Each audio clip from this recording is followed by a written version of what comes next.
Já vou compartilhar a área de trabalho com vocês. Dar início aí à aula de máquinas elétricas.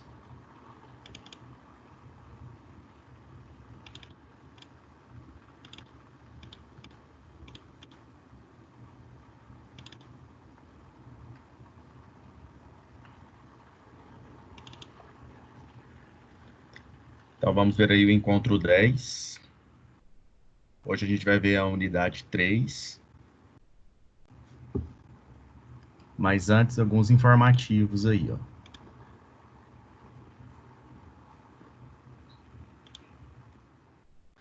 Vamos lá, ó. Reforçando, mais uma vez, ó, a atividade do professor. Da segunda VA valendo 1.500 pontos. Continuam sendo os resumos.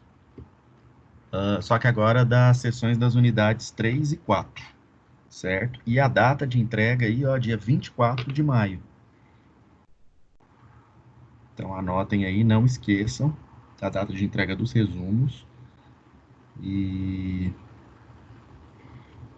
é aquele ponto, né? Vamos buscar fazer isso com a maior antecedência possível, né? Para evitar aqueles problemas de atraso de entrega e também para não sobrecarregar vocês com outras disciplinas, né? Os canais de dúvidas aí continuam sendo o e-mail e o WhatsApp, certo? E hoje, como eu disse, a gente vai ver aí a unidade 3. A unidade 3 vai falar de máquinas de relutância variável, conhecidas como MRV, e motores de passo, certo? Nessa primeira parte da aula, a gente vai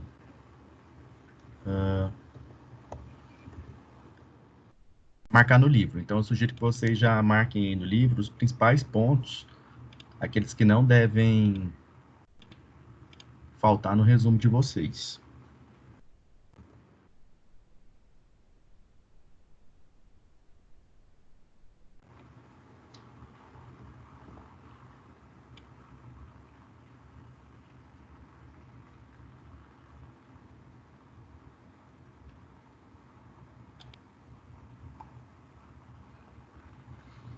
Certo?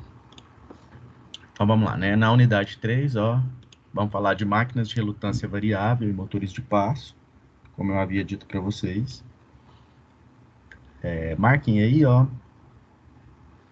nesta unidade, faremos o estudo das máquinas de relutância variável e dos motores de passo. As MRV apresentam o aspecto construtivo mais simples de todas as máquinas. Apesar de toda a sua simplicidade, este tipo de máquina sempre teve uma aplicação limitada devido à dificuldade de fazer o controle apropriado tanto da velocidade quanto do conjugado desenvolvido. No entanto, com o avanço tecnológico na eletrônica de potência e também da disponibilização de sistemas digitais de baixo custo nas décadas recentes, existe um grande interesse, refletido principalmente nas pesquisas, na aplicação deste tipo de motores. Já os motores de passo são projetados construtivamente para aproveitar as vantagens de acionamento proporcionados pela eletrônica digital e atualmente é aplicado, por exemplo, em computadores, impressoras 3D e em algumas aplicações na área de controle e automação. Então, marquem aí essa parte introdutória aí sobre o assunto e vamos ver aqui na seção 3.1 os fundamentos e configurações práticas da máquina de relutância variável. Vou começar marcando aí, ó.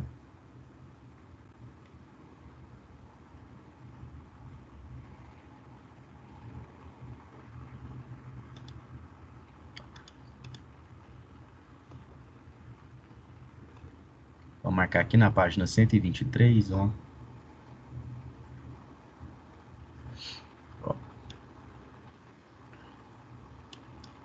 Falar um pouco aqui da história, vamos marcar aí. O primeiro MRV, né, apresentava limitações, ó. Inicialmente, as primeiras máquinas de relutância variável apresentavam limitações. Vamos anotar aí que as limitações eram essas, ó. Estes motores não podem ser conectados diretamente à rede elétrica, exigindo que o acionamento seja feito por meio de circuitos eletrônicos. Outra limitação é com relação ao projeto deste tipo de máquina, que exige uma análise apurada do circuito magnético utilizando softwares de simulação específicos, certo?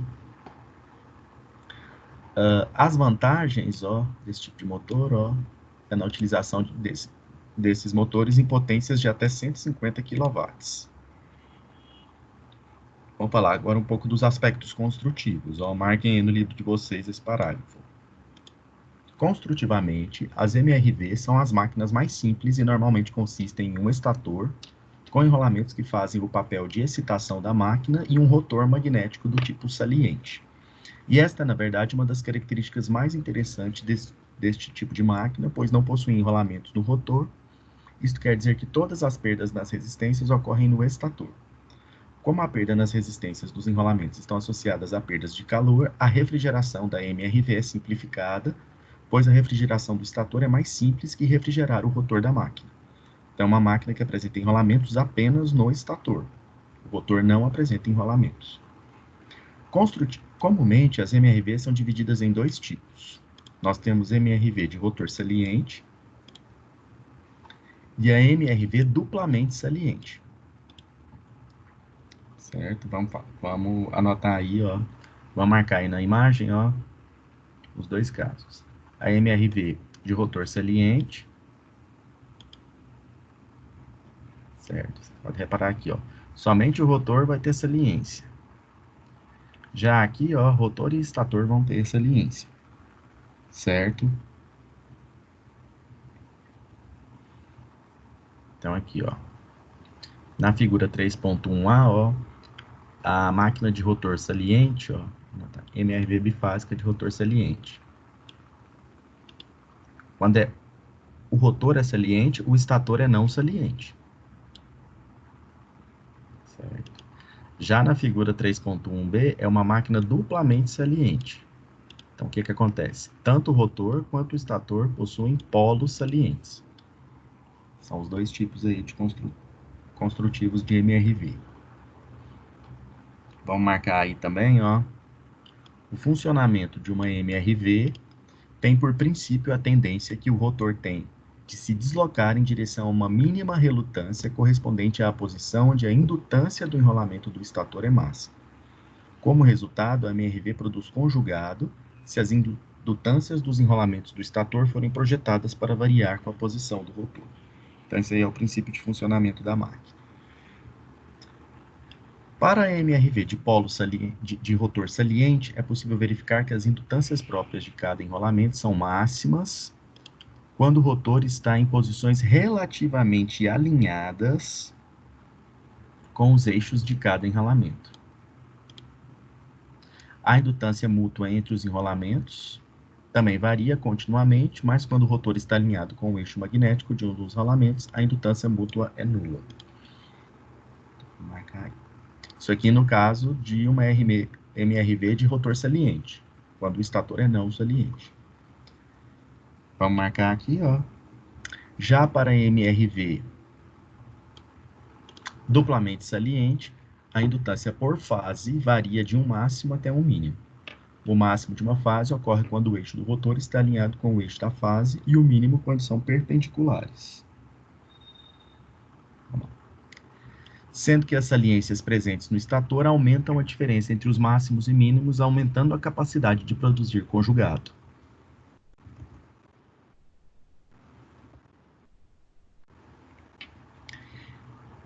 Entretanto, considerando uma baixíssima relutância do ferro, as indutâncias mútuas serão iguais a zero, exceto por uma componente de fluxo de dispersão que é constante e muito pequena. Aqui no nosso caso, a gente vai fazer sempre essa consideração aí, para MRV duplamente saliente, que é a mais utilizada, né? Porque como a gente viu aqui, ela tem a vantagem de aumentar a capacidade de produzir torque, de produzir conjugado. Seguindo aí, a gente tem aqui a parte quantitativa, né, com as fórmulas, né?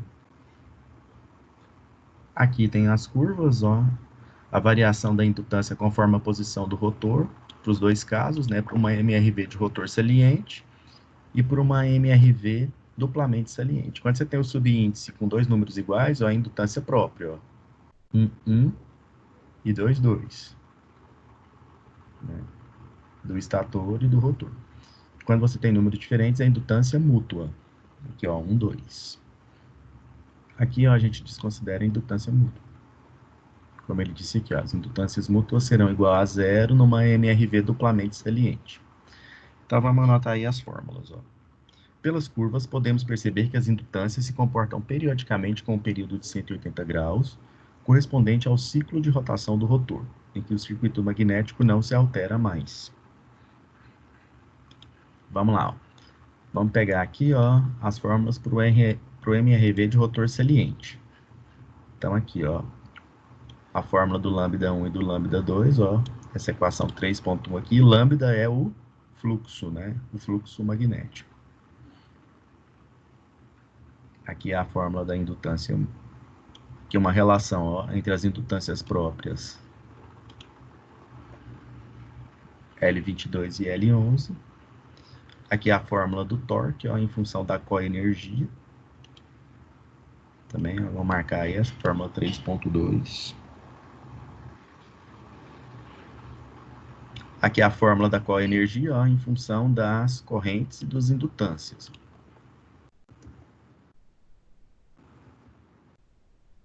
Também, então, vamos marcar aí, ó, no resumo tem que ter também, ó, fórmula 3.3.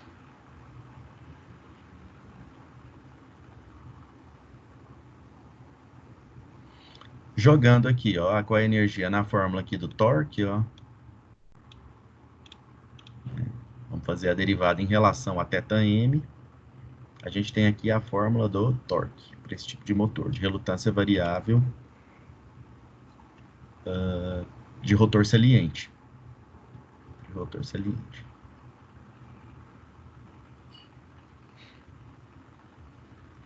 Agora, já para MRV de polos duplamente salientes, ó, a indutância mútua é nula. Ó. Essa parcela aqui, ó, a parcela 12 é igual a zero. E aí, ó, a fórmula do torque fica reduzida a essa daqui. Aqui, em função das indutâncias mútuas L11 e L22. Se eu substituir a relação, eu tenho a fórmula final aqui do torque, ó, para o MRV duplamente saliente, ó, todos em função de L11. Certo? Vamos anotar aí, ó, como a gente viu no início do capítulo, um ponto importante é que é necessário eletrônica para o acionamento e controle desses motores, ó. Então, aqui, ó, a eletrônica necessária corresponde apenas à metade do número de componentes utilizados em acionadores que revertem o sentido de corrente. Ó.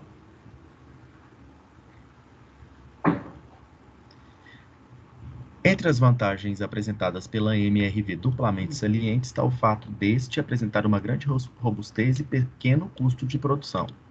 Então, ela é mais utilizada do que a MRV de rotor saliente, né? A duplamente saliente, tanto o rotor quanto o estator são salientes, ó. Vamos anotar aí, ó, na MRV duplamente saliente, pode-se assumir que a indutância mútua é desprezível em situações na qual a máquina não está saturada. Ainda em situações em que a máquina não está saturada, as variações de indutância própria podem ser consideradas praticamente lineares, o que simplifica significativamente a análise. Certo? Aqui uma imagem, né, de uma MRV duplamente saliente.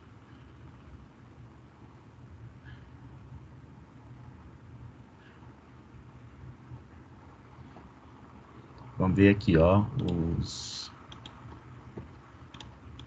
os parâmetros aqui, ó. Como a gente viu, ó, vamos considerar aqui, ó, variação linear da indutância.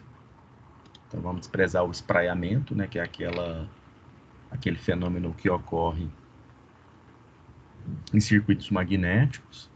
E aqui a gente tem, né, as medidas aqui, ó, o raio do rotor, O Mi é a permeabilidade magnética do material do rotor e do estator, né?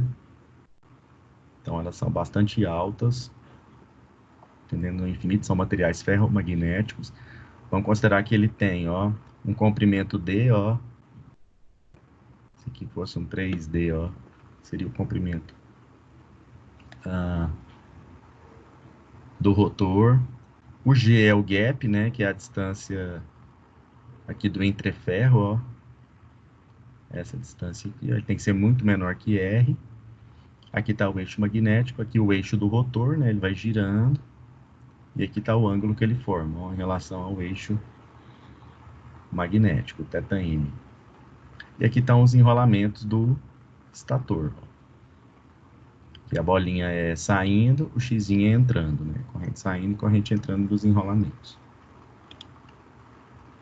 Aqui, ó, alfa e beta, ó, são os ângulos, ângulo aqui, ó, das faces do rotor, e beta, o ângulo da face do estator.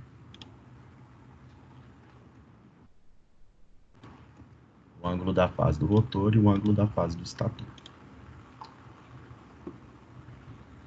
A fórmula da indutância máxima para esse motor aí, ó, é dado na equação 3.7, ó.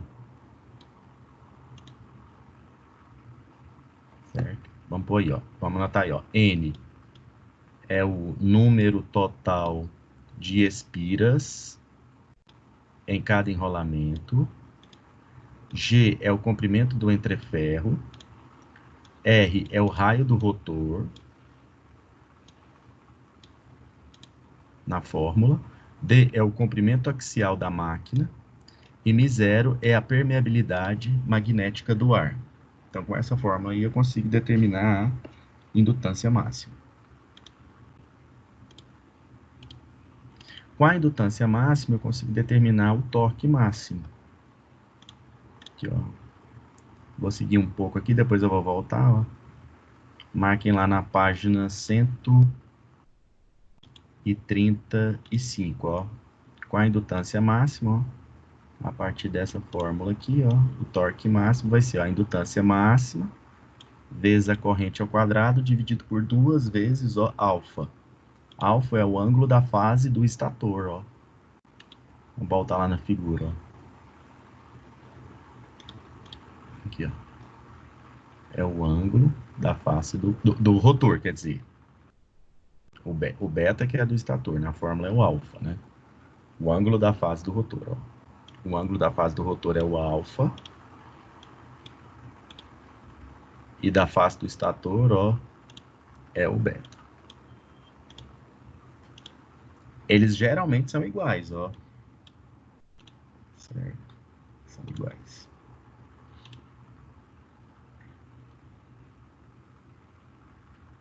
Vamos seguindo aí o texto, ó.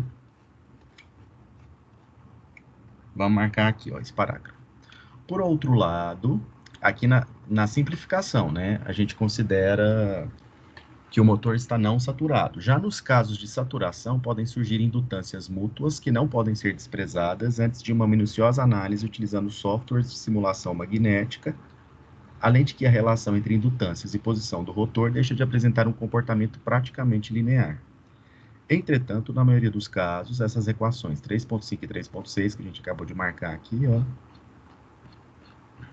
as do torque, né? Essas daqui, ó, para máquina duplamente saliente,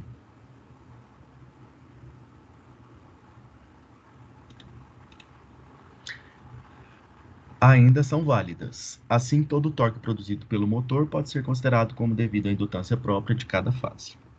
Certo? Vamos marcar aqui também, ó, essa dica, ó. Para representar uma MRV, é comum acompanhar o número de polos do estator e o número de polos do rotor da seguinte forma, ó, MRV PS barra PR. A gente especifica o motor MRV dessa forma, ó, número de polos do estator, PS, número de polos do rotor, PR. Sendo assim, uma máquina descrita como MRV 4/2 significa uma máquina de relutância variável com 4 polos no estator e 2 polos no rotor.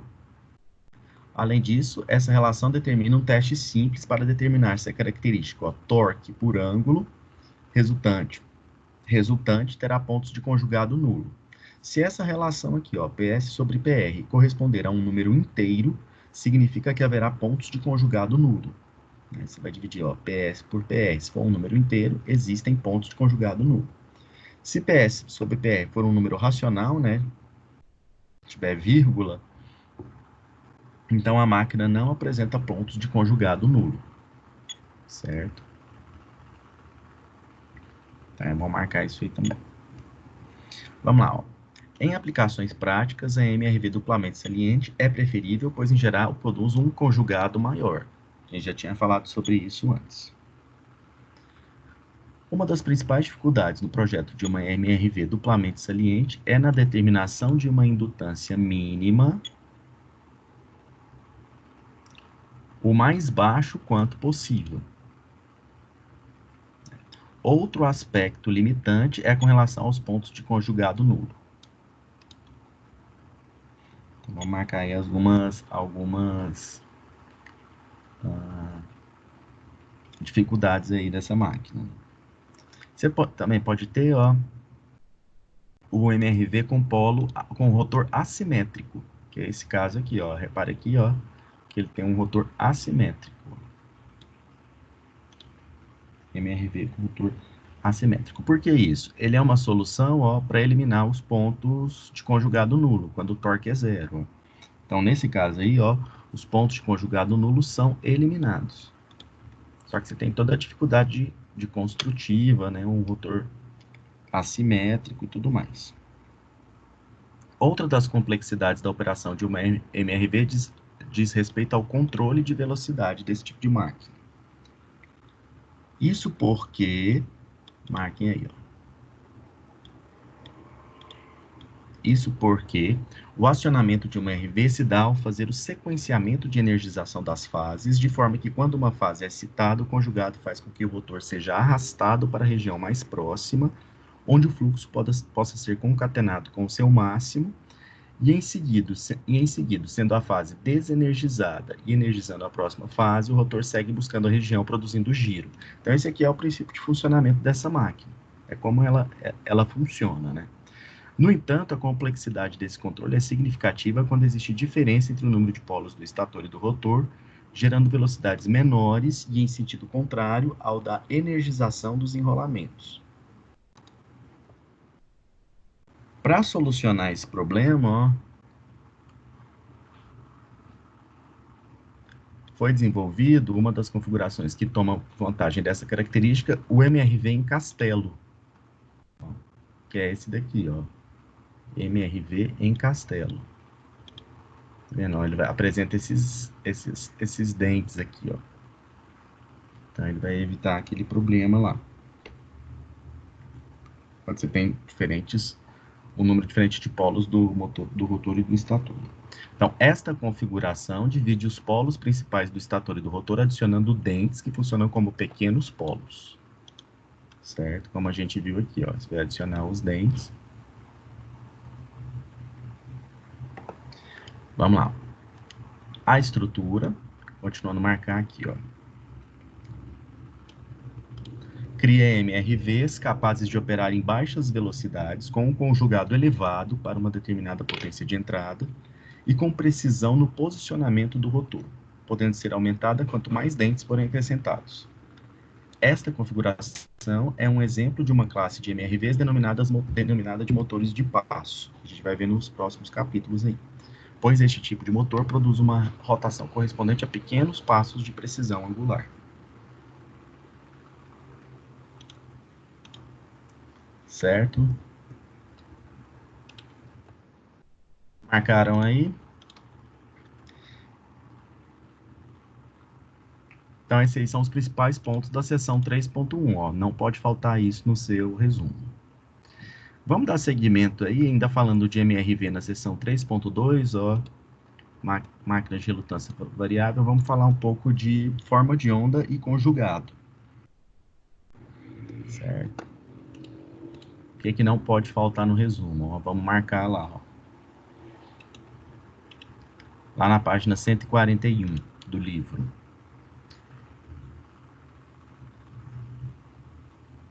Vamos voltar, marcar aqui, a gente já tinha falado isso na seção 3.1, né? Tomando como exemplo uma MRV 4x2 bifásico, ó, 4/2, ó, 4 polos no estator, 2 polos no rotor, né? Aquela regra lá. Em que a saturação e as indutâncias mútuas podem ser desprezadas, o torque mecânico pode ser calculado por essa fórmula, a gente já tinha visto isso lá na 3.1, e levando-se em conta a simetria, a gente pode substituir o L22 por L11 de θm menos 90, e a gente tem essa fórmula final aqui do torque. Vamos marcar aqui, ó. A partir desta forma de cálculo de torque, verificamos que o conjugado para cada uma das fases será composto de pontos fixos, podendo ser negativo ou positivo, a depender da posição do rotor. Também haverá pontos de conjugado nulo, né? Torque igual a zero. Para cada fase, é possível calcular a integral correspondente à área abaixo de uma curva, dl gama θm sobre d θm, onde gama corresponde a uma das fases da máquina. Isso pode ser feito para um ciclo completo, conforme mostrado na equação 3.8, onde PR é o número de polos do rotor. Então, aqui ele fez o cálculo, né, no ciclo completo.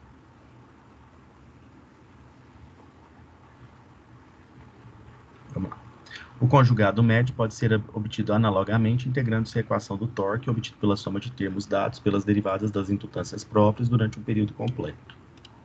No entanto, se a integral das curvas de dl gama θm e dθm durante um período resulta em um valor nulo, conforme mostrado na equação 3.8, é intuitivo que, para o conjugado médio, o valor também obtido será nulo se as correntes de fase no estator forem constantes, considerando a linearidade. Assim, é fácil concluir que, nesse caso, o conjugado médio é nulo. Essa é a conclusão final.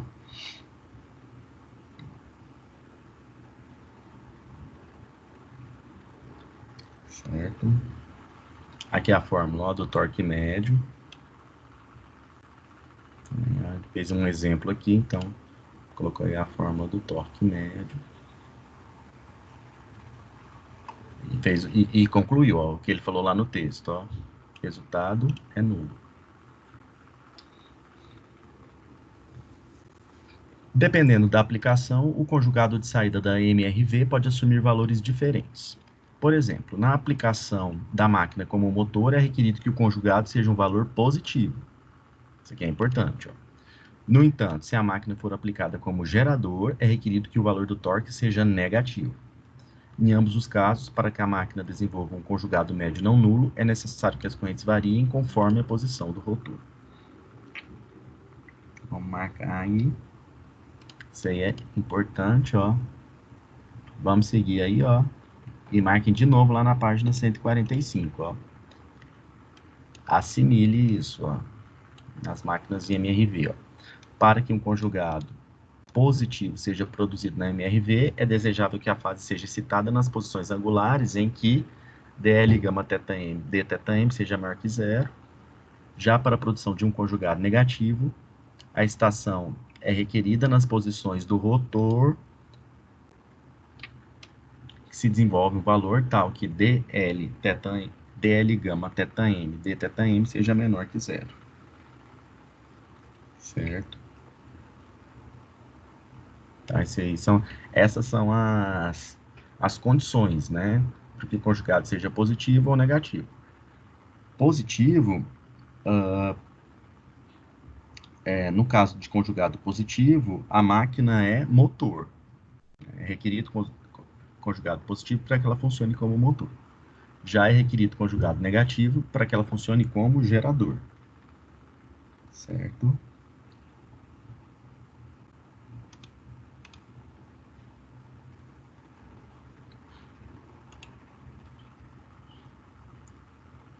Deixa eu... Vou marcar só essa daqui, ó. Só essa parte aqui. Vou marcar lá no final da página, ó. As MRVs, apesar de terem uma estrutura relativamente simples, requerem um sistema de controle para a excitação de suas fases, conforme o acionamento do rotor, de forma que este fato faz com que a operação da MRV seja um pouco mais complicada. Então, nesse tipo de máquina, a gente precisa de um sistema de controle para excitar as fases de forma sequencial, né? Isso porque, pode continuar marcando aí, ó. Diferentemente das máquinas CC e de indução, as MRVs não podem ser simplesmente ligadas ou acionadas por forma simples, ligadas diretamente ou por meio de chaves. Então, as fases da MRV devem ser energizadas apropriadamente de acordo com o tipo de controle desejado. Tem um sistema de controle, então é preciso usar eletrônica, né? No entanto, a faixa de aplicação das MRVs é ampla devido à disponibilidade e barateamento dos dispositivos de eletrônica, microprocessamento e potência, que minimizam os custos de controle e sensoriamento necessários para o acionamento efetivo destas máquinas. Vamos continuar marcando aí, ó. Desta forma, mesmo os sistemas de acionamento sendo mais complexos que os utilizados na máquina CC e na máquina de indução, estes sistemas apresentam competitividade devido ao baixo custo e maior flexibilidade quando em comparação com os demais sistemas. Vamos marcar aí, né, falar um pouco do controle da máquina. Ó. O sistema básico de acionamento da MRV, de forma a garantir o controle de velocidade conjugado, consiste dos seguintes elementos, ó. Sensor de posição do rotor, um controlador, né, um sistema de controle, né, e um inversor. Vamos anotar aí também, ó. Os sistemas de acionamento das MRVs exigem um nível de controle bem sofisticado, mesmo se a operação for simples. Isso não é problema, né, porque vocês estão fazendo teoria de controle, então não tem problema nenhum. Só um momento. Só um momento.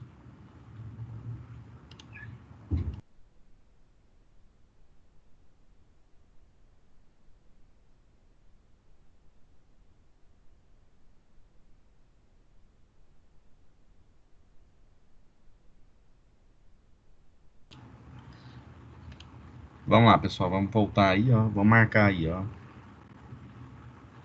Na figura 3.13 são mostradas três configurações comuns para inversores utilizados em acionamentos de MRVs bifásicas, denominadas de inversores em ponte H. Então aqui, ó, tem alguns exemplos de configurações possíveis para inversores da máquina de relutância variável. Vamos marcar aí, ó. Quando se fala do acionamento de uma MRV, deve-se considerar o desempenho de todos os componentes, incluindo a máquina, o seu controlador e o seu inversor. Então, desta forma, muitas MRVs são projetadas conjuntamente com o sistema de acionamento em um pacote único, e não separadamente como para os demais tipos de máquinas. Marquei também, ó. Outro ponto também, ó, a saturação é outro efeito que deve ser levado em conta. Então, vamos ver aqui, ó. Principalmente para dimensionar a potência nominal adequada para o inversor necessário no sistema de acionamento. Então, aqui, nesse caso, a gente vai ter que considerar a saturação para dimensionar um inversor, ó. Vamos marcar aqui, ó. Vamos olhar aqui essa figura aqui, ó, 3.14, ó. Nesta figura, se observa-se que o fluxo concatenado varia linearmente para baixos valores de corrente e para altos valores de corrente ocorre saturação aqui, ó. Lembrando lá de conversão eletromecânica de energia, ó. Para valores mais baixos, ela é linear. Para valores mais altos, ó, como ele disse aqui, para altos valores de corrente, ó, vai ocorrendo a saturação aqui, ó. Para baixos valores ele é linear, depois ela vai saturando, né? Vai ficando quase horizontal aqui. Aqui tem duas formas, dois modelos, né? Com a característica linear e não linear. Quando tem saturação, ela é não linear, né? Então ela é a letra B aqui. Observa-se ainda que esta saturação é mais significativa quando a posição angular é igual a 0 graus, ou seja, quando ocorre o alinhamento dos eixos e a saturação diminui para outros valores de ângulos de posicionamento do rotor. Aqui é a posição do rotor, ó, o θm, né, os diferentes ângulos. Aqui a gente tem a corrente e aqui a gente tem o fluxo. E aqui é a curva, né? Fluxo corrente, né? Que é a densidade de fluxo magnético pela intensidade de campo magnético. Vamos continuar marcando aí, ó. O efeito de saturação tem implicações importantes na operação da MRV. Se, por um lado, a saturação não é desejável, pois implica uma redução do conjugado mecânico, por outro, a operação saturada faz com que a potência nominal que o inversor deve fornecer para uma determinada potência de saída da máquina seja menor que para o mesmo caso sem saturação.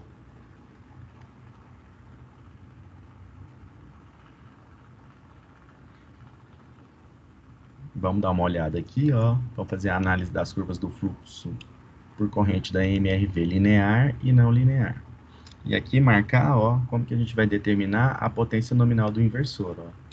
É dada por essa fórmula aqui, ó. A potência nominal do inversor em VA é dada por o seu valor dividido pela potência de saída é igual, ó, a área, ó, da energia REC, que seria a coenergia, ó, essa parcela aqui, mais a energia líquida, que é essa daqui, dividido pela energia líquida, certo?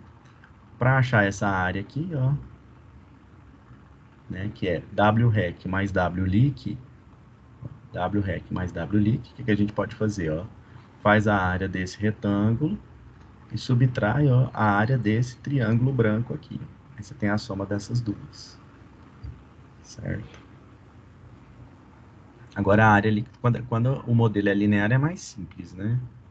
Porque é triangular. Agora, quando é não linear, ó, ele tem um outro formato. Para achar esse WLEAK aqui. Certo? Vamos terminar aqui, ó. Esta relação é importante, essa daqui da fórmula 3.10, pois além de relacionar a potência nominal à potência de saída, indica uma razão entre elas.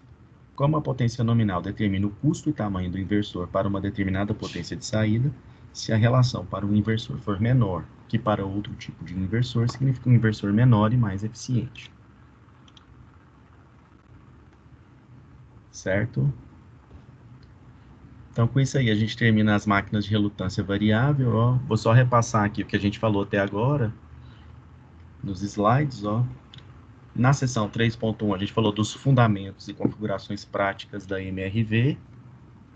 Vimos aí vantagens e desvantagens desse tipo de máquina, aspectos construtivos dela, né, e os dois tipos, né, o MRV de rotor saliente e o que é mais utilizado, a MRV duplamente saliente, né, que produz um conjugado maior. Vimos aí o princípio de funcionamento da máquina, vimos as fórmulas de torque, tanto para rotor saliente, né, a gente tem que considerar a indutância mútua aqui, ó, o L12, e de polos duplamente salientes, a gente pode desconsiderar o L12, né, tem só as indutâncias próprias aqui na fórmula. A representação de uma MRV, ó, vem sempre o número de polos do estator barra número de polos do rotor. Por exemplo, 4 por 2. Então, é uma MRV com 4 polos no estator, 2 polos no rotor. Lembra que a gente marcou isso aí? Falamos também no final do capítulo aí um pouco sobre as dificuldades do projeto de uma MRV. A gente tem que considerar aí um pacote, né? O motor, mais o sistema de acionamento, mais o sistema de controle. Outro ponto importante também, ó, quando você divide aqui, ó, o número de polos do estator pelo número de polos do rotor, e for um número inteiro, haverá pontos de conjugado nulo. Se for um número racional, não haverá pontos de conjugado nulo.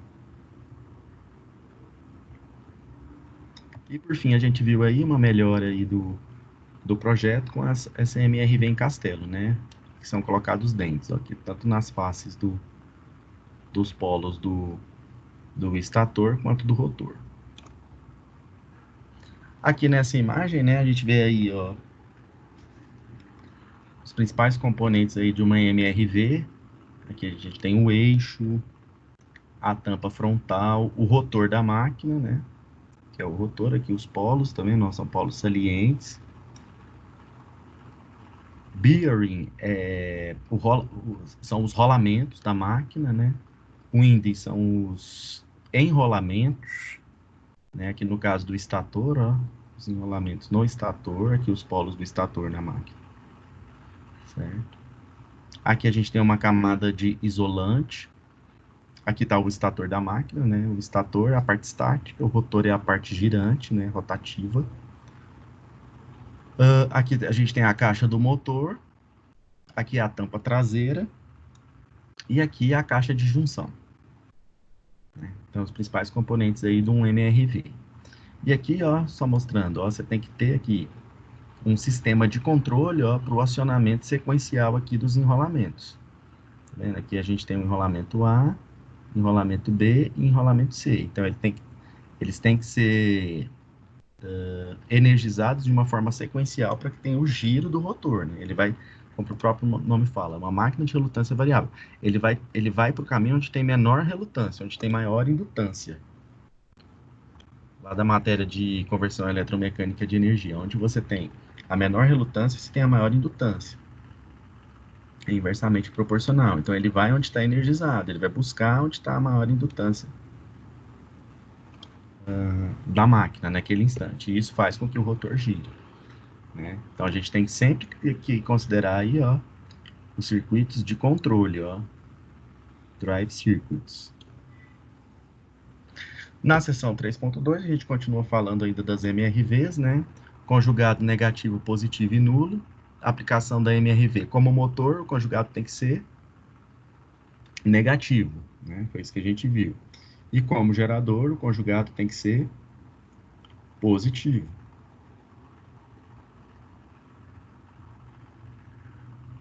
Certo?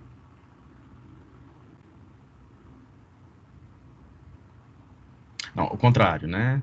Eu estava conferindo aqui, ó. No motor, o conjugado tem que ser negativo. Positivo, quer dizer, ó, torque positivo.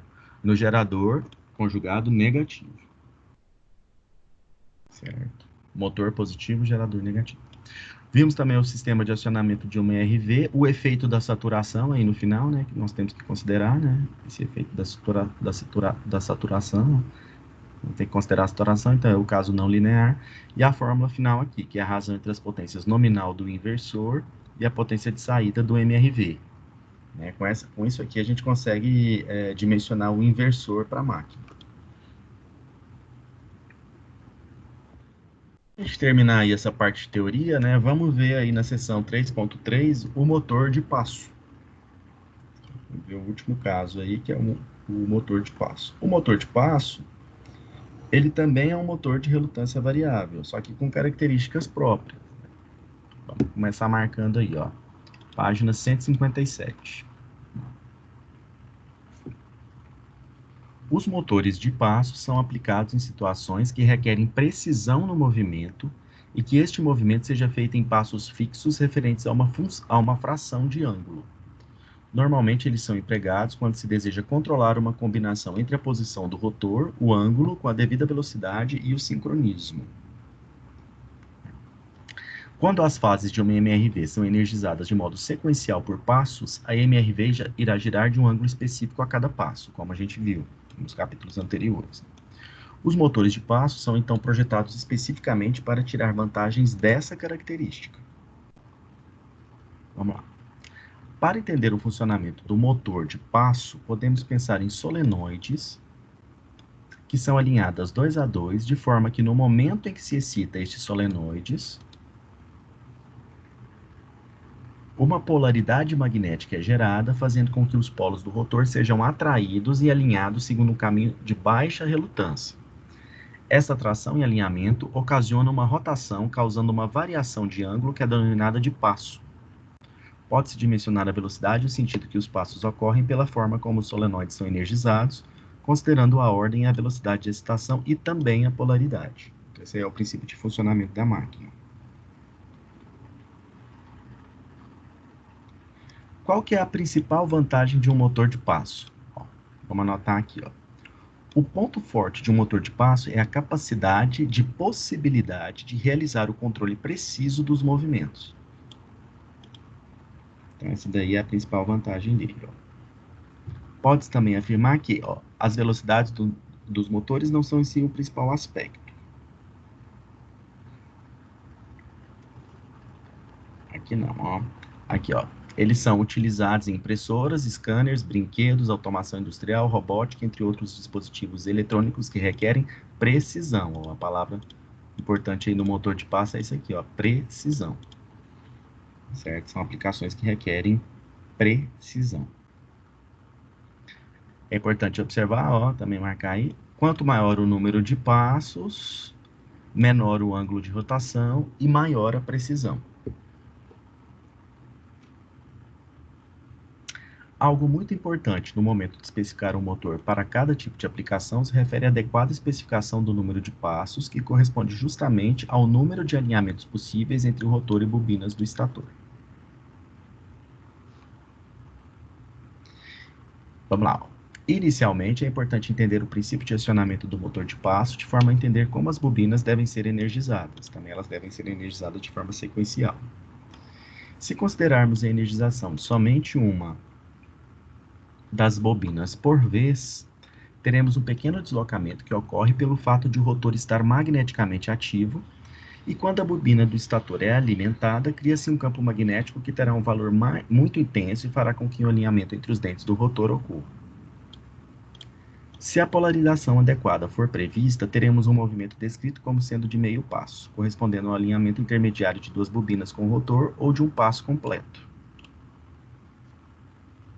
Podemos ainda considerar o modo de operação do motor de passo como motores unipolares ou motores bipolares. São os dois casos. Vamos marcar aí os casos aí, ó. Vamos lá. Na figura 3.18 é mostrado um motor unipolar de passo inteiro. Então, vamos marcar aqui, ó, o motor unipolar de passo inteiro. Ele vai energizando aqui as bobinas, ó, e o rotor vai girando. Ó, ele vai aqui, ó, energizou aqui, aqui, aqui, ó, e faz com que esse rotor gire. No caso aqui, ele está girando no sentido horário, né? Viram aí a sequência, tem que energizar essa bobina, depois essa bobina, depois essa e depois essa. Aí ele vai buscando, ó, a maior indutância, onde tem a menor relutância. Esse aqui é um passo inteiro. Esse aqui é um motor de passo inteiro. Na figura 3.19, ó, tem-se o motor unipolar de meio passo. Aí o que acontece? Ó, energiza essa, ele tá alinhado aqui. Aí energiza essas duas ao mesmo tempo, ele fica no meio. Depois só energiza essa, então ela vai para cá, ó. Energia essas duas, ó. Então ela vai ter, ó, meio passo e assim por diante. As duas ao mesmo tempo tá no meio, depois energiza só essa, ela vem para cá. As duas, meio passo. Depois aqui, ó, energiza essa, ela fica alinhada aqui. Depois energiza essas duas aqui e depois ela volta à posição inicial. Esse aqui é um motor unipolar de meio passo. A gente tem ainda também, ó, marca aí, ó, o motor unipolar bipolar, né? De passo inteiro,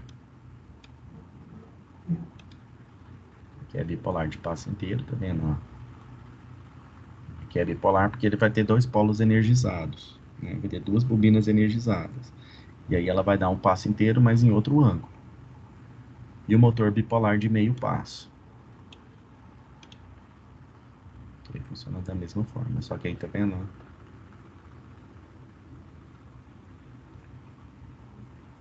Ele energiza duas alternadas, tá vendo? Duas, aqui energizou só essas duas, depois energiza quatro, só essas duas, depois as quatro e assim por diante. E aí, ó, tá vendo? Ó, o rotor da máquina vai girando. Esse é um motor bipolar de meio passo.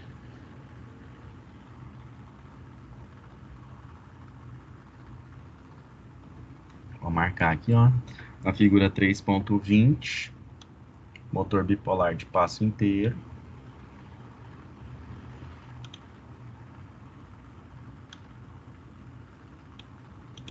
E na figura 3.21, motor bipolar de meio passo.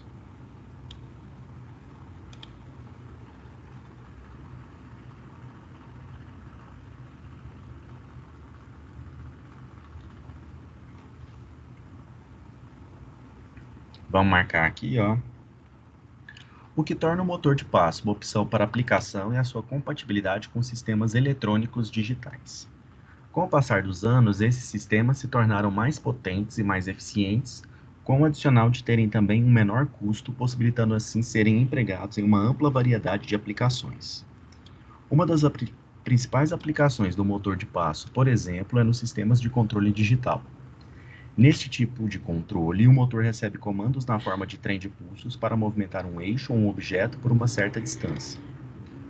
Outras formas de aplicação estão relacionadas à informática, em impressoras e plotters, com controle da alimentação de papel e do posicionamento da cabeça de impressão, unidades de disco rígido e tocadores de CD. Também encontramos aplicações em motores de posicionamento de mesa de trabalho, ferramentas e equipamentos de usinagem controlados numericamente. O controle da posição pode ser feito utilizando sensores de posição. Contudo, em muitas aplicações não são empregados sensores, mas utiliza-se o registro dos pulsos enviados ao motor de forma a estabelecer a informação da posição angular do motor adequadamente. Então, como a gente disse aí no início do capítulo, né, aplicações em que se exija precisão. Outras formas possíveis de acionar um motor de passo é conseguir o controle adequado, e conseguir o controle adequado são fazendo uso de circuitos de comandos dedicados, como o uso do inversor em ponte H.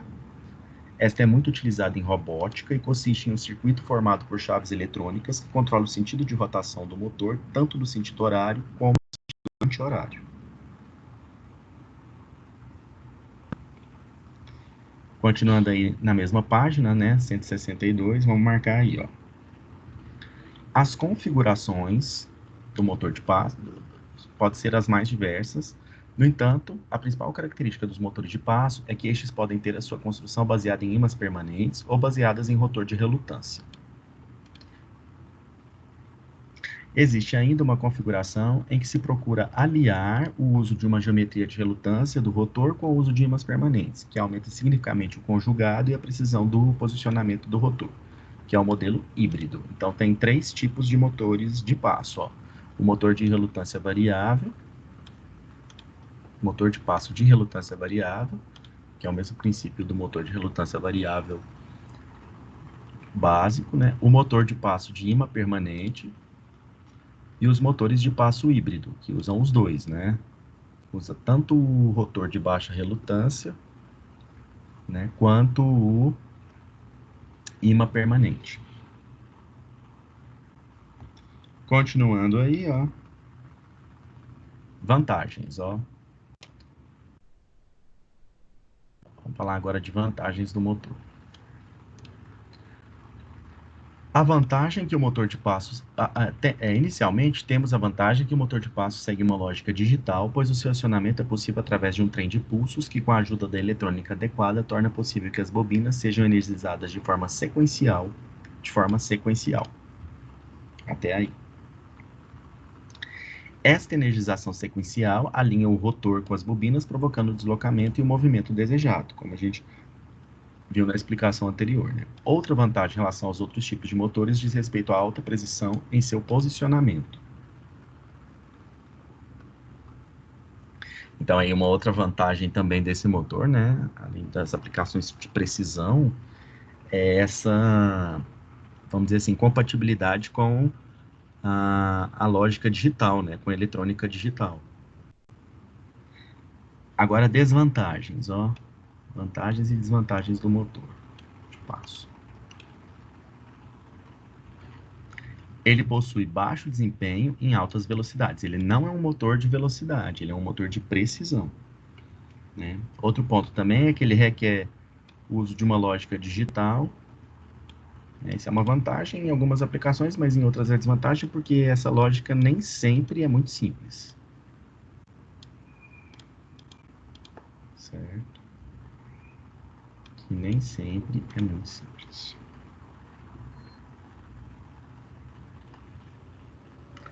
O motor de passo é recomendado quando a aplicação exige um posicionamento preciso com baixa ocorrência de falhas. Outro ponto, outra também utilização desse motor, ó, existe também a possibilidade de utilização do motor de passo na função freio.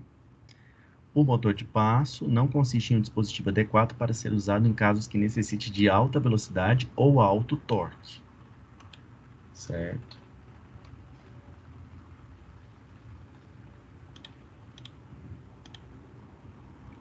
Certo, pessoal? Marcaram todos os principais tópicos aí das 3 unidades? Vamos voltar lá para a apresentação, ó. Então, na seção 3.3 a gente falou do motor de passo, né? Marcamos aí os principais pontos. Vimos aí as aplicações, né? Aplicações em que se exige a precisão, o princípio de funcionamento da máquina, as vantagens e desvantagens, né? Não é uma máquina usada para altas velocidades nem altos torques, né? É uma máquina usada mais para precisão. Vimos aí o princípio de acionamento da máquina, né? Ela tem compatibilidade com lógica digital. Os modos de operação do motor de passo, eles podem ser unipolares ou bipolares. E o passo pode ser inteiro ou meio passo, né? Como a gente viu aqui. Nesse exemplo aqui, tá vendo? É unipolar, ó. Só um enrolamento é energizado por vez. E aqui é de passo inteiro. Esse daqui, ó, unipolar de meio passo, tá vendo? Energizado.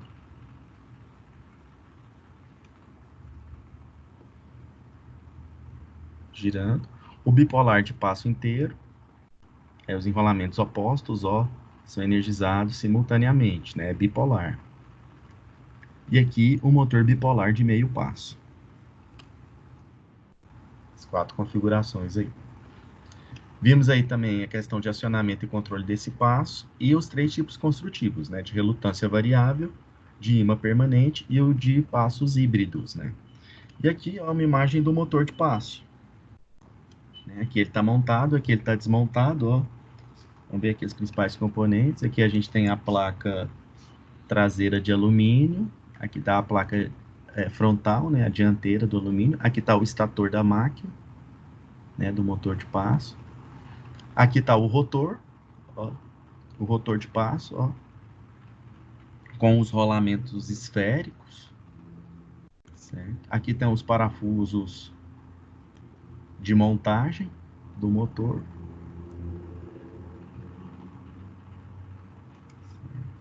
Aqui é um pré-tensionamento, né, dos roladores, dos rolamentos esféricos. E aqui, como eu já disse, né, a tampa dianteira. Certo, pessoal? Alguma dúvida? Quer que volte algum ponto lá para marcar no texto?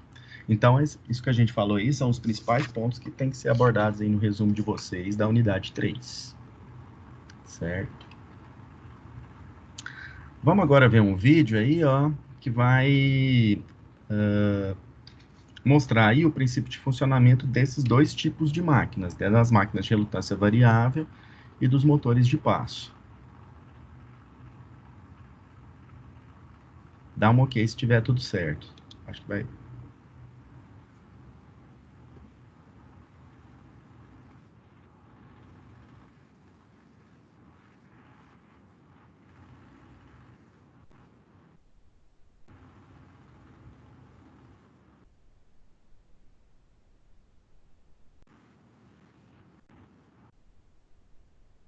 Esse vídeo é sem som mesmo, professor? Oi? Ele tá sem áudio? Tá. Deixa eu tentar. Vou ver se. Fala pra mim se tá com áudio ou sem áudio. Sem. Sem. Deixa eu tentar aqui de novo. Como um braço robótico E agora? facilmente se repete os movimentos.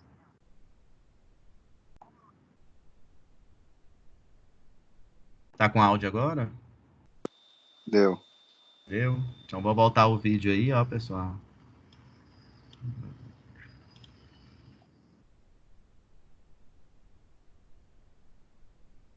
Não, antes, professor, antes tinha dado certo, agora aí funcionou. Antes tinha dado certo? Aham. Deixa eu testar de novo. Agora deu? Não. Mais estranho.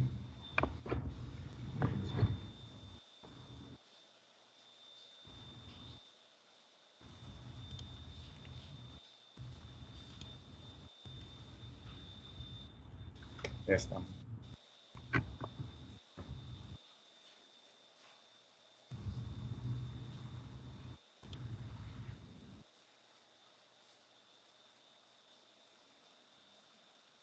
Não. Não. Melhor passar o link aí, não?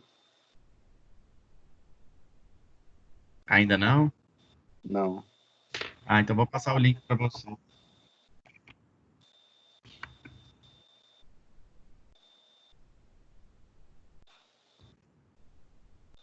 Passar então o link para vocês.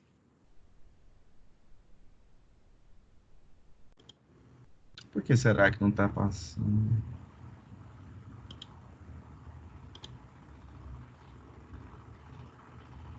Eu vou passar então o link para vocês, porque esse vídeo ele é bem curtinho, mas ele explica muito claramente aí, ó, o princípio de funcionamento da máquina. Ó.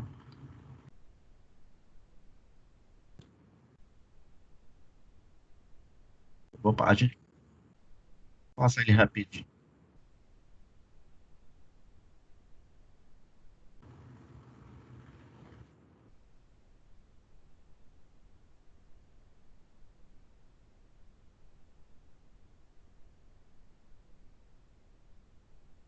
Aí ele está falando um pouco do princípio de funcionamento do motor de passo. Né?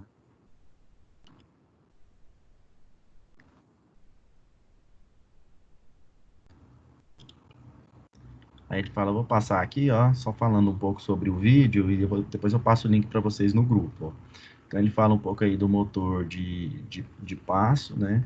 Antes ele fala do motor de relutância variável, como a gente viu aqui, né? Esse aqui é um caso, ó, 4 polos no rotor, 6 polos no estator, tá vendo? Ó, de acordo com a energização dos enrolamentos, ele vai buscando o percurso de menor relutância, né? De maior indutância. Então, ó, de acordo com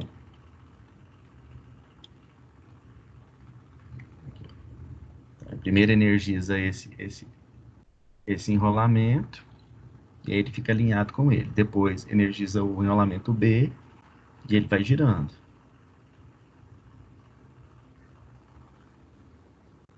E assim por diante.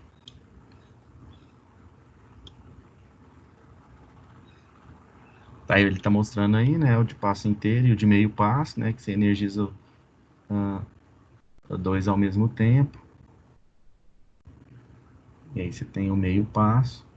E depois ele fala do motor de passo, né, que aí você tem vários dentes. É o mesmo princípio, mas aí são inúmeros dentes, né, e aí a precisão é maior. Então, ele analisa aqui, né, faz uma análise.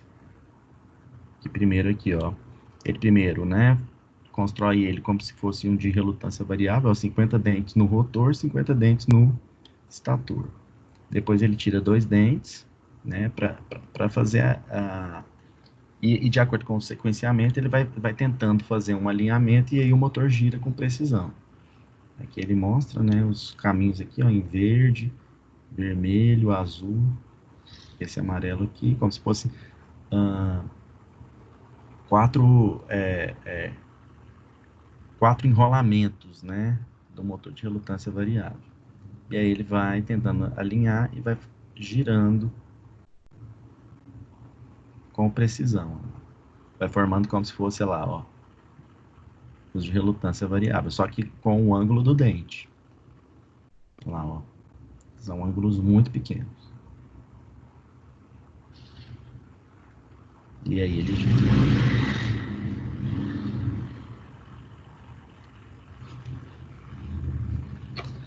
Certo?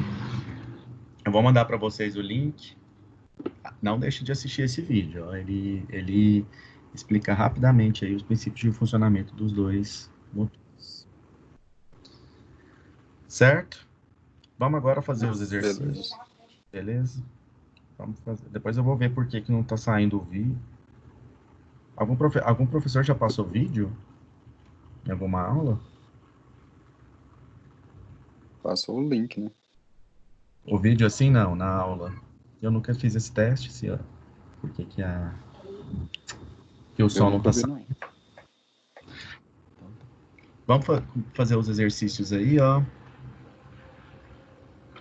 Deixa aberto o livro, né? Porque aí vocês vou dar um tempo para vocês fazerem. O livro aberto aí, vamos fazer exercício aí da unidade 3. Começa a voltar lá na seção 3.1. Então vamos lá. Exercício número 1, é a questão 1 da seção 3.1. As máquinas de relutância variável podem apresentar várias configurações. Devido às características de conjugado da máquina duplamente saliente, essa se apresenta muito mais vantajosa em relação ao MRV de rotor saliente, pois permite maiores conjugados. A gente já falou isso. Sobre as MRV duplamente salientes, é correto afirmar que fornece 4 alternativas. É para marcar qual é a alternativa correta. Vou dar um minutinho aí para vocês pesquisarem e me falarem aí a resposta.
Marcaram aí a alternativa correta?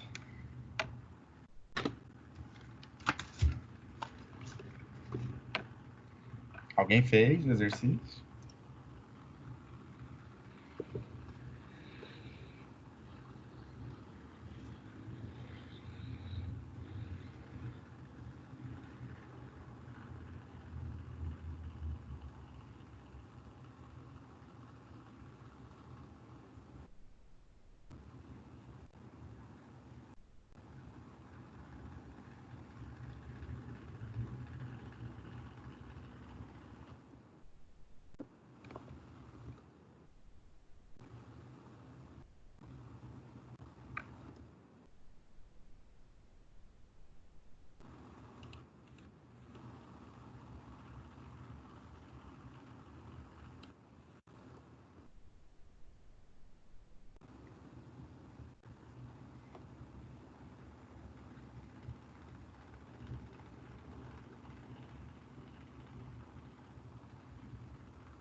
Vamos lá, ó. Alguém fez?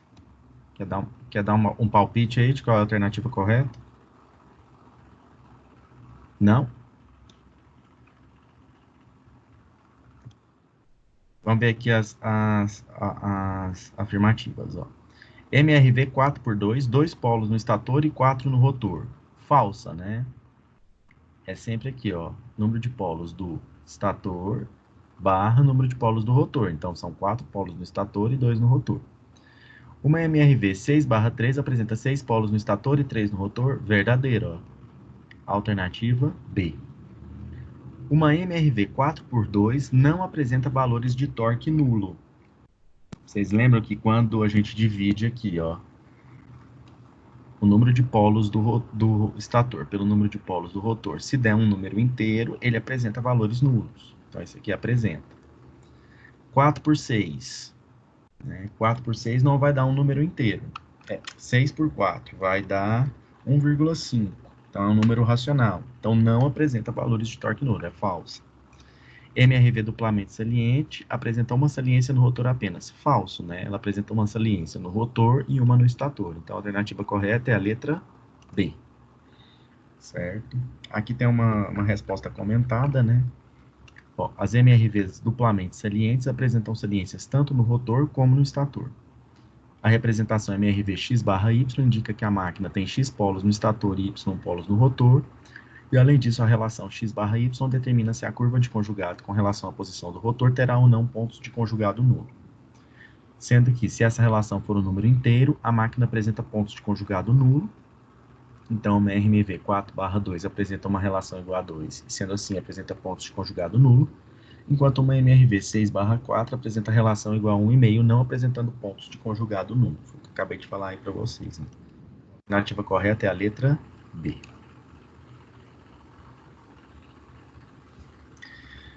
Vamos lá, número 2. Considere uma MRV duplamente saliente, em que se pode ser desprezado o espraiamento e pode ser então considerada a variação linear da indutância conforme a seção reta do entreferro da máquina. Tem-se que o motor desenvolve um torque máximo de 5 newtons vezes metro para uma corrente de 3 amperes nos enrolamentos. O ângulo do polo do rotor é igual ao ângulo do polo do estator e igual a 60 graus. Nestas condições, a indutância máxima será de... Aqui tem as alternativas, né? Tudo em função de π, ó. Certo? Vou dar aí uns 2 minutinhos para vocês resolverem.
Voltei. Fizeram? Alguém fez? Alguém tem aí alguma... Tentando aqui calcular ela. Tá calculando ainda? Então, vou usar naquela forma, torque máximo que é igual ao L máximo sobre 2 vezes a corrente ao quadrado, né? Exatamente. E é isso mesmo. É ela mesmo. Beleza. Com essa daí você consegue calcular. O ângulo, pessoal, na fórmula tem que ser colocado em radianos, certo? O ângulo tem que ser colocado em radianos nessa fórmula aí.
Calcularam?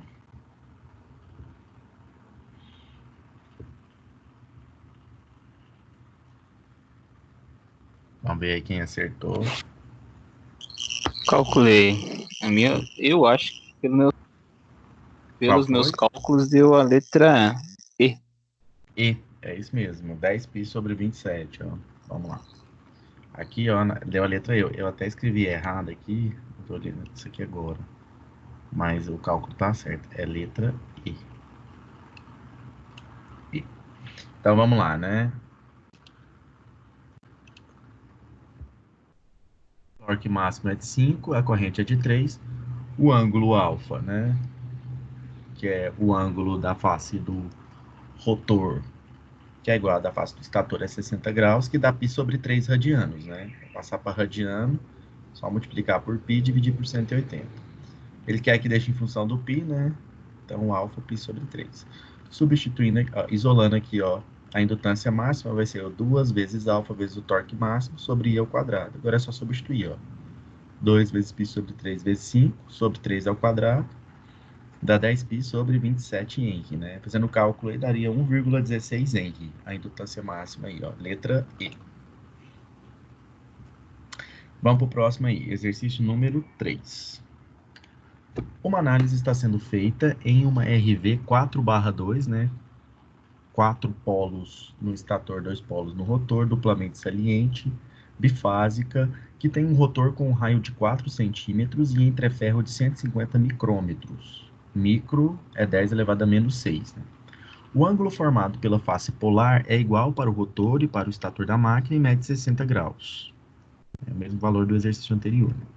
O comprimento desse motor é de 15 centímetros. E os polos dos enrolamentos de fase são conectados em série e cada polo tem 40 espiras, sendo um total de 80 espiras. Número total de espiras em cada enrolamento de fase. obter o torque máximo da máquina para uma corrente de 6 amperes. Então, no exercício anterior, estava perguntando a indutância máxima, né, dado o torque, e aqui pergunta qual é o torque máximo. Vou dar aí uns 5 minutinhos para vocês fazerem esse aí.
E aí, pessoal, alguém chegou em alguma resposta?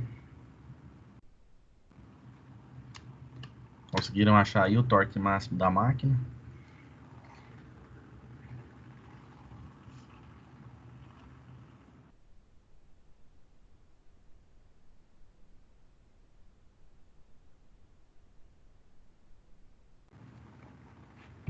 Ou não? Achei 2,894 newtons por metro. Newtons metro, né? Isso mesmo. Aproximadamente 3. Ó. Vamos resolver aí, ó. Vamos pegar os dados aí. O raio do rotor é 4 centímetros, né? Passando para metro, ó. 0,04 metro. O entreferro, 150 micrômetros, né? 1,5 vezes... aqui é 1,5 vezes 10 a menos 4, que também tem que corrigir depois, ó. Que é 150, que tem essa vírgula não. 150 vezes 10 a menos 6. O alfa 60 graus, né, que é π sobre 3 radianos, a gente fez do exercício anterior. O diâmetro, o comprimento, essa ideia é comprimento, né, 15 centímetros, 0,15 metro. O número total de rolamentos 80 e ó, a permeabilidade magnética no ar, ó, 4π vezes 10 elevado a menos 7 em Henry por metro. Joga aqui na fórmula da indutância máxima, ó, N ao quadrado, 80 ao quadrado, vezes μ0, 4π vezes 10 a menos 7, vezes alfa, π sobre 3, vezes o R, 0,04, vezes o D, 0,15. Dividido por 2G, né? 2 vezes 1,5 vezes 10 a menos 4. Em função de π, ó, fica 32π ao quadrado sobre 1875, que dá 0,168 Henry. Agora joga na forma do torque máximo. Aqui eu joguei em função do π, né, para não arredondar. 32π ao quadrado sobre 1875, dividido por 2 vezes alfa, π sobre 3 vezes a corrente, que é 6 amperes ao quadrado. Foi dado também no enunciado, né, a corrente. O torque vai dar 2,9 newton vezes metro. Valor aproximadamente 3, né? 3 newton metro. Exercício número 4. Esse aí eu vou fazer com vocês. Ó, vamos ver aqui o procedimento. Para uma máquina de relutância variável, pode-se determinar a potência nominal do inversor através da potência média por fase manipulada pelo inversor, sendo a potência nominal igual ao pico da entrada de energia da MRV dividida pelo tempo entre os ciclos. Já a potência média de saída por fase é obtida pela entrada líquida de energia dividida por esse período. Ó, é isso aqui que ele vai perguntar. Ó. Considere uma MRV 4x2, né? 4 polos no estator, 2 polos no rotor, que apresenta as curvas para uma das fases, em que para uma corrente de 10 amperes, o fluxo máximo, quando o rotor está em 0 grau, é de 1 Weber, e o fluxo quando está em 90 graus é de 0,2 Weber. Se nestas condições a máquina desenvolve uma rotação de 2.000 rotações por minuto e a razão entre potências nominal do inversor e líquida é de 1,5, então pode-se afirmar que a potência líquida de saída por fase será de... Então aqui, ó, ele quer saber a potência líquida de saída por fase da máquina, e sendo que ele já deu alguns dados aí. Voltando lá no livro, ó, está lá na seção 3.2,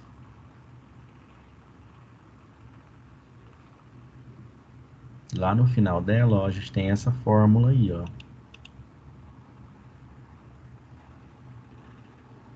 Potência nominal em VA sobre é igual à área da energia REC mais a energia LIC, dividido pela energia LIC, né, dada por esse gráfico aqui.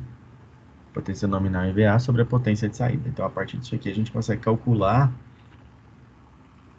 a potência líquida de saída por fase. Aqui, ó, no enunciado ele já disse, ó, a potência média de saída por fase, que é o que ele está procurando, né, essa potência média líquida, é obtida pela entrada líquida de energia dividida por esse período, né. Voltando lá no livro, ó, a entrada líquida de energia seria o Wliq, ó, seria essa área aqui, ó, que é complicada de calcular, né. Mas o que é que ele deu no enunciado, ó? Ele deu a relação, ó, a razão entre as potências normal e do inversor é de 1,5. Ele deu esse lado aqui, o lado esquerdo da equação. E do lado direito, né, ele deu os valores que tem no gráfico. Para uma corrente de 10, ó, tá. Aqui, ó. Uma corrente de 10 amperes, né, vamos colocar aqui, ó. Ele foi lá e mediu aqui, ó. Quando a corrente aqui é 10, o fluxo máximo quando o rotor está em 0 grau é de 1 Weber. Então, o fluxo máximo aqui, quando o rotor está em 0 grau aqui, ó, é 1 Weber. E quando ele está em 90 graus, é 0,2 Weber. Você tem os dados desse gráfico aqui. Então, com isso, a gente pode calcular o W-leak. Vamos ver aqui, ó. Então, usando aquela fórmula lá, ó, a potência nominal em VA sobre a potência de saída em VA do motor é igual a W-rec mais o W-leak dividido pelo W-leak. Ele diz que para uma corrente de 10, ó, a 0 grau, a gente tem um fluxo de 1 Weber. E a 90 graus tem um fluxo de 0,2 Weber. O que eu posso fazer aqui? Para achar esse W-rec mais W-leak, ó, a soma desses duas partes do gráfico aqui, eu posso pegar, ó, a área desse retângulo e tirar a área desse triângulo branco, ó. Então, o retângulo seria quanto? Ó? 10, que é a corrente, vezes o fluxo aqui, ó, em 0 grau, que é 1. 10 vezes 1. Menos a área desse triângulo aqui, ó, que é base, que é 10. A altura, ele falou no enunciado que é 0,2, né, que é o fluxo em 90 graus, dividido por 2. Então, a soma das duas vai dar 9 joules de energia aqui em cima. 9 joules. A relação foi 1,5, foi um dado do problema, ó. 1,5. Então, ele é 9 dividido pelo W-leak. Conclusão, ó, a energia líquida é de 6 joules. Ele disse no enunciado, ó, que a potência é só pegar o quê? A energia e dividir pelo período. Certo? Que período é esse, ó? A potência nominal é igual ao pico da entrada de energia da MRV dividida pelo tempo entre os ciclos. Certo? Então, vamos lá. Uma coisa que ele não informou, ó, que a gente tem que considerar, é que em um ciclo da máquina, né, em um ciclo, a máquina desenvolve 2 vezes a energia líquida de saída. Então, a potência, ó, é 2 vezes a energia líquida dividida pelo período. Certo? Ele diz que a rotação da máquina é de 2.000 rotações por minuto. Também foi dito aqui, ó. Então, qual que é a frequência, né? As rotações por segundo. Né? Qual o valor em hertz? É 2.000 rotações por minuto sobre 60, então ele tem uma frequência de 100 sobre 3 Hz. O período, né, vamos dizer assim, né, em quanto tempo ocorre o ciclo, é o inverso da frequência. Ó. O período é 1 sobre 100 sobre 3. Então, vai dar 3 sobre 100, 0,03 segundo. Ó. Então, um ciclo ocorre em 0,03 segundo. Como a potência líquida por fase é dada pelo... como em um ciclo, né? Em 0,03 segundo, que ocorre um ciclo aí. A máquina desenvolve 2 vezes a energia líquida de saída, ó, 2 vezes 6, a potência líquida por fase vai ser de 400 watts. 2 vezes 6 dividido por 0,03, 400 watts. Alternativa correta, letra D. Marca aí, ó.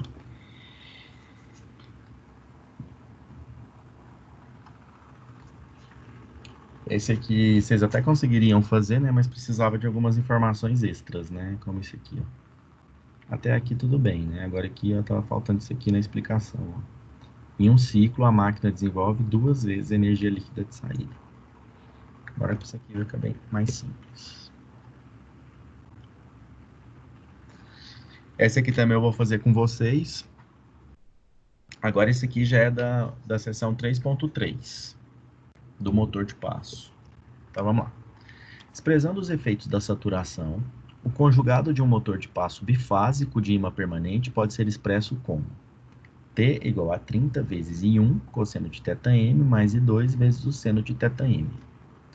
Calcule as posições de repouso, conjugado nulo, ele quer saber em que posições, ó, esse valor aqui é nulo, que resultarão se o motor for comandado por um sistema de acionamento tal que cada corrente de fase possa ser ajustada com 3 valores iguais, a menos 10, 0 e mais 10.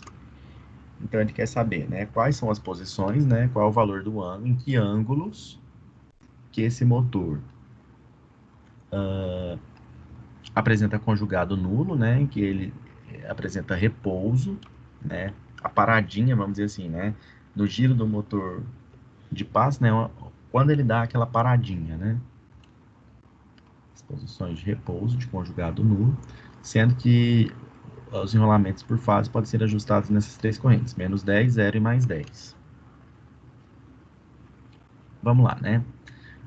Aqui tá fácil, né? Se eu colocar aqui, ó, t igual a 0 e determinar, ó, para essas três correntes, para esses três,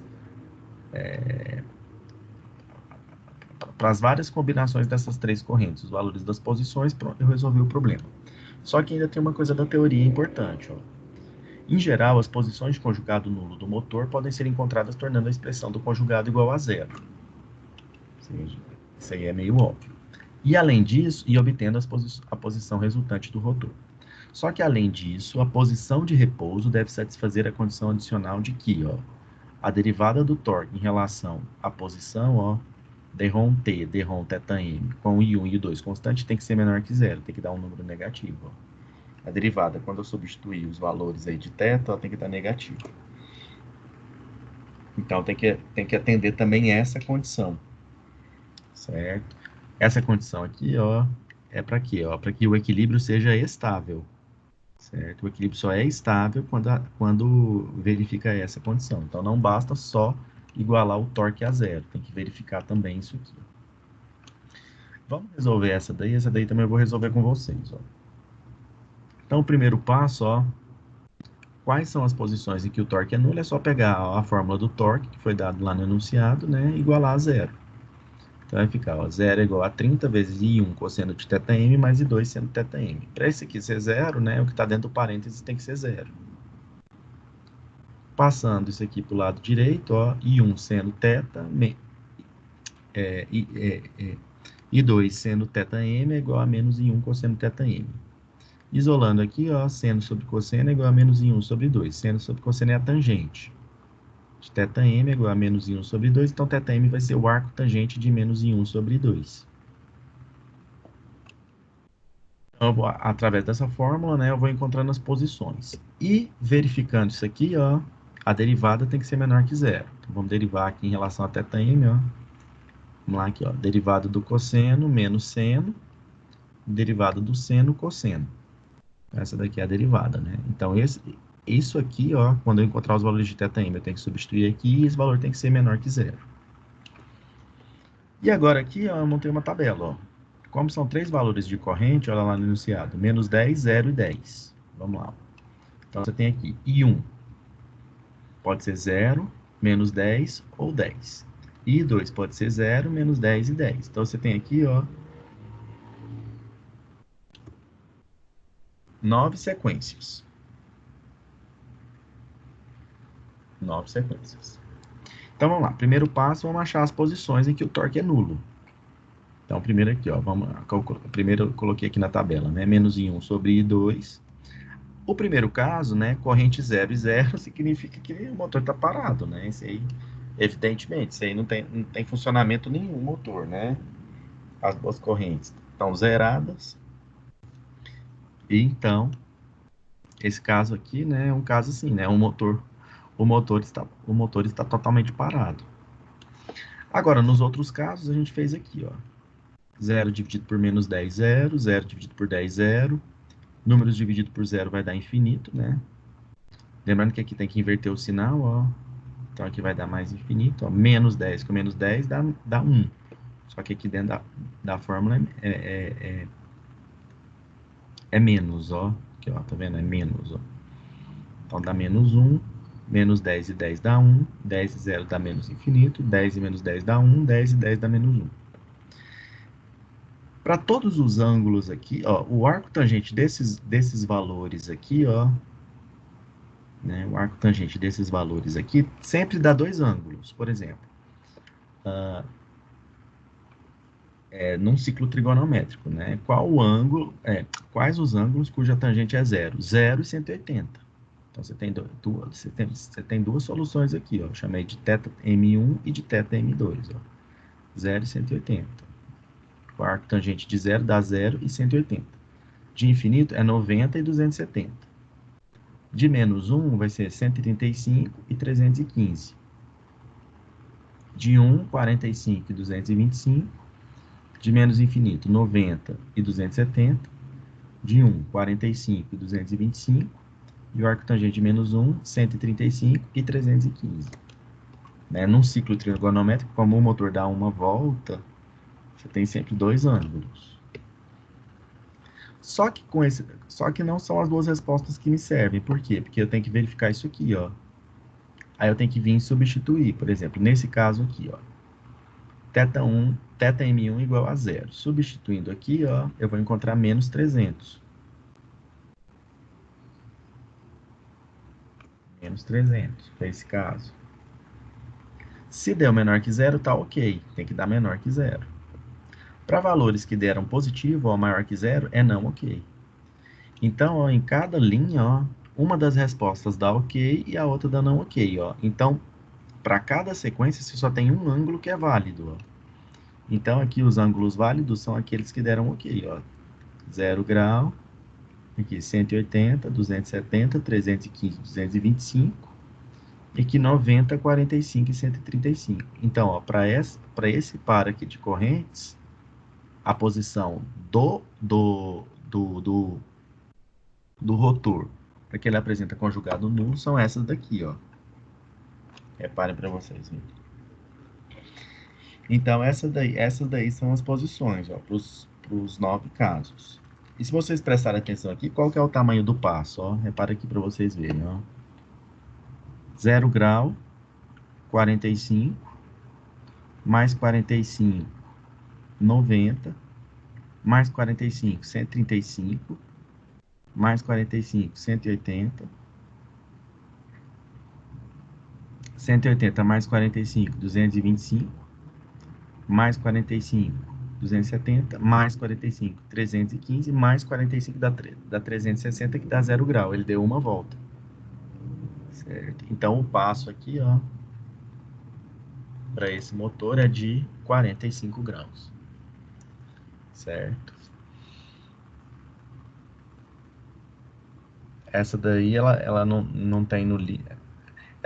Eles até resolveram essa no livro do AVA, né? Mas não tinha na parte de teoria. Então, é bom vocês darem uma olhada nesse daí. Alguma dúvida, né? E vamos para o último exercício. Esse aí eu vou deixar um tempinho para vocês fazerem, ó. Vocês concluírem aí, né? Considere o motor de ímã permanente unipolar da figura. Então, é o de ímã permanente unipolar da figura. Este motor pode operar tanto com meio passo como com passo pleno, dependendo do modo como as bobinas forem energizadas. No instante inicial, a bobina B1 está energizada, essa daqui, mantendo o rotor na posição descrita na figura. Ó. Tá aqui. Para que o rotor gire no sentido anti-horário, né, contrário aos ponteiros do relógio, por um ângulo de 135 graus, é necessário energizar e desligar as bobinas na sequência correta. Né? Foi o que a gente viu aí dos dois motores, tanto o MRV quanto o de passo. Não é necessário que o rotor gire a uma velocidade constante. Ok. Agora, assinale a alternativa que possui essa sequência. Então, aí tem as alternativas aí. Vou dar um minutinho para vocês pensarem nessa daí.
E pessoal, alguém tem alguma sugestão aí de qual é a alternativa? E por quê?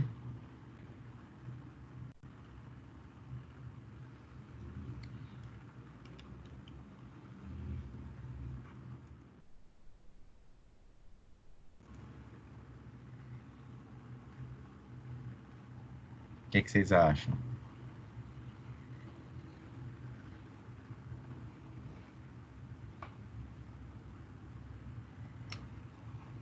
Vamos lá, ó. Ela tem que girar no sentido anti-horário, né? Assim.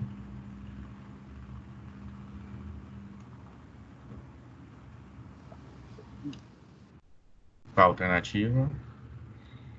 Letra B. Letra B, exatamente. Vamos ver aqui, né? A alternativa correta é a letra B.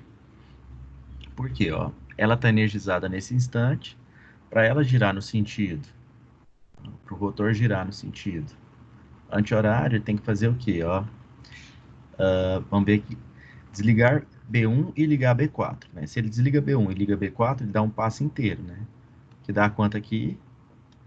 90 graus, Não, não é isso? Ele quer que ele gire 135, né? 135. Então, em seguida, ligar B3 com B4. Porque quando você liga B3 com B4, ele vai parar onde? Meio passo, né? Então, é 90 mais 45. Vai dar os 135, né? 135. Então, a alternativa correta é a letra D. O- Na prática, como ele é de meio passo, ficou faltando uma parte aqui, né? Porque deveria fazer o que primeiro? ligar Ligar, B4 junto com B1. ligar B1 com B4. Ele ficaria no meio passo. Depois só B4. Aí ele ficaria aqui alinhado com B4. E depois B4 com B3, né? Então, se quiser até acrescentar aqui, ó, Quando eu desligar fui B1, do Irlande, ligar eu fui B1 sozinha, com né? B4, Aí eu ditadura, vídeo. depois E ligar aí, B4, em eu seguida ligar B3 com B4, ainda fui lá energizado. parar. Aí eu dormi, tá? Parece que eu cheguei tipo quase de manhã. Eu dormi, o Rian tá lá em casa. Ô, Micaela. Certo, pessoal? Alguma dúvida? Eu vou mandar o link agora para vocês do vídeo, que aí vocês assistem só para não perder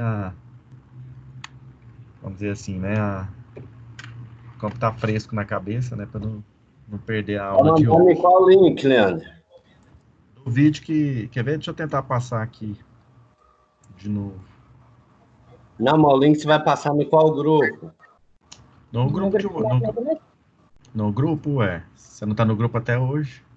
Não, tô não. Nossa, Apesar de adicionar aí. manda um WhatsApp para mim que eu te mando o link do grupo, o convite do grupo. É esse vídeo aqui, ó, ele é curtinho, só que não tá aparecendo, não tá, vocês não estão conseguindo ouvir, né?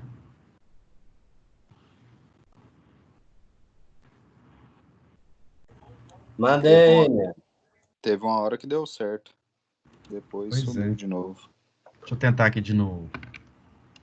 Tudo isso graças ao motor de passo. Deu certo. O que é Então especial pronto. neste motor de passo é que ele pode controlar a posição angular do rotor em um sistema de circuito fechado de feedback. Este é um sistema preciso e de circuito aberto. Vamos primeiro entender como um motor de passo de relutância variável funciona, que é o mais simples. Depois vamos para motores de maior precisão e mais comumente usados. Este motor tem 6 dentes estatores e pode ser energizado com 3 fontes DC separadas. O rotor é feito de uma pilha de lâminas de aço. Elas têm um número diferente de dentes do que o rotor esticado.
Agora deu certo, né? Ficou cortando. Depois manda o link lá que eu acho que é melhor. Deu para ter uma noção boa, né? Então vou parar a gravação aqui.